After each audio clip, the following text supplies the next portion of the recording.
আমাৰ ডিমিলা আৰু কালপানী বিশেষকৈ দুইখন নদীৰ যি পানী, সেই পানীয়ে বৃহত্তৰ গোটেই চিপাঝাৰ সমষ্টিৰ এটা অঞ্চল পাথৰিঘাট আমাৰ ৰাজহ ক্ষতিগ্ৰস্ত কৰিছে।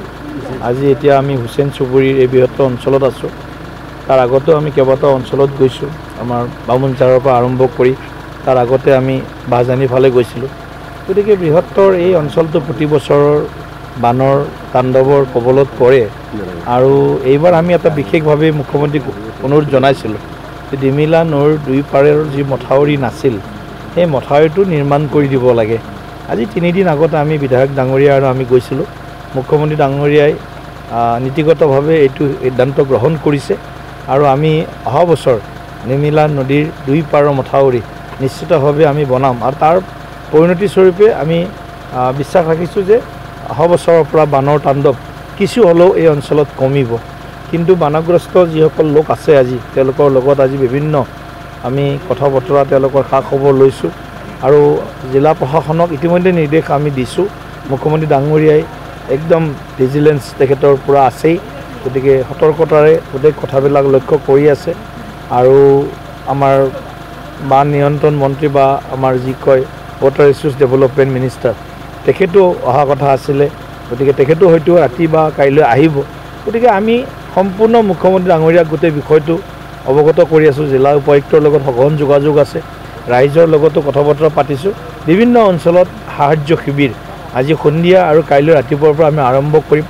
খোৱা পানীৰ পৰা পশু খাদ্যৰ পৰা আৰম্ভ কৰি ত্ৰিপাল ইত্যাদি যি লাগিব, এই গোটেইখিনি বস্তু একদম সাজু কৰি ৰাখিবলৈ জিলা উপায়ুক্তক নিৰ্দেশনা দিছোঁ আৰু জিলা উপায়ুক্তৰ লগত আমি এতিয়া গৈ আকৌ বৈঠকত মিলিত হ'ম।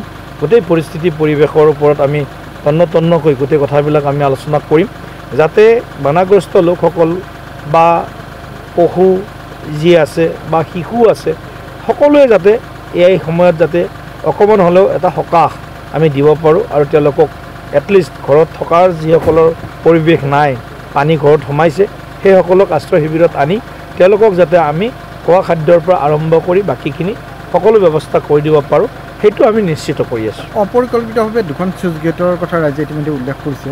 সেই চুইচ গেট দুখনৰ কাৰণেও পানীৰ এই সমস্যাটো সেইটো এটা সমস্যা আছে, কিন্তু মূল কথাটো আমি যিখিনি অনুধাৱন কৰি আছোঁ, ডিমিলা নৈৰ মথাউৰি নোহোৱা এটা ডাঙৰ কাৰণ। চুইচ গেটেৰে বানপানীৰ কিমান পানী কঢ়িয়াব, তথাপিও ৰাইজে কৈছে সেইটো আমি শুনিছোঁ।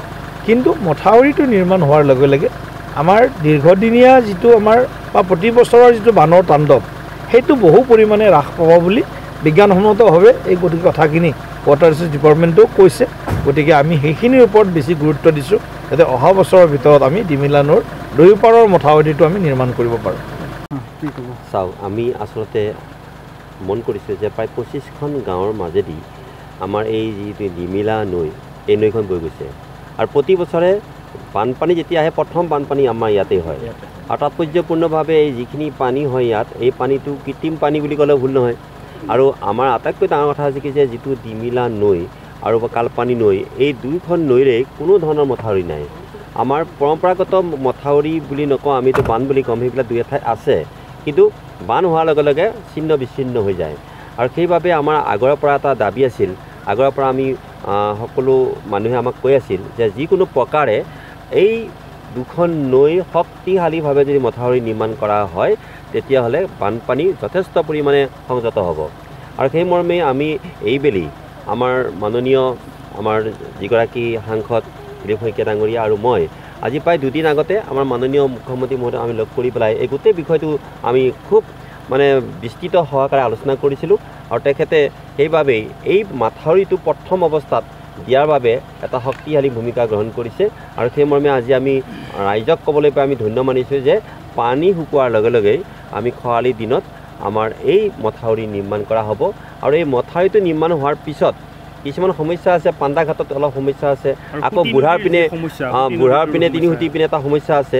সেই সমস্যাখিনি কিন্তু আগৰ পৰা আমি জানো আৰু ইতিমধ্যে আমি অভিযন্তাসকলৰ সৈতে আলোচনা কৰিছোঁ। গতিকে পানী যোৱাৰ যিবিলাক বাট, সেই বাটবিলাকো সেই যিবোৰ আমাৰ মথাউৰি নিৰ্মাণ কৰা হ'ব সেই মথাউৰিৰ লগতে সংলগ্ন কৰা হ'ব। দেখা গৈছে কিছু অংশ লোক মানে নিৰাপদ ঠাইলৈ ঢাপলি মেলিছে, এই ক্ষেত্ৰত শিবিৰ পতাৰ ব্যৱস্থা কৰিছে নাই, ইতিমধ্যে শিবিৰ পতাৰ কাৰণে আমাৰ প্ৰশাসনে আজি প্ৰায় এমাহ আগতে গোটেইখিনি সচেষ্ট হৈছে আৰু সেই মৰ্মে ইয়াত আজি আমি নিজে পানী যিটো দেখিছোঁ পানী বাঢ়ি আছে আৰু আমাৰ ঐতিহ্যমণ্ডিত আমাৰ কেইবাখনো গাঁও পানীৰ তলত এতিয়া বিদ্যমান, মানে পানী মানে তলত মানে হোৱা নাই কিন্তু গোটেই ৰাস্তা ঘাটবোৰ পানীয়ে ঘূৰাই পেলাইছে।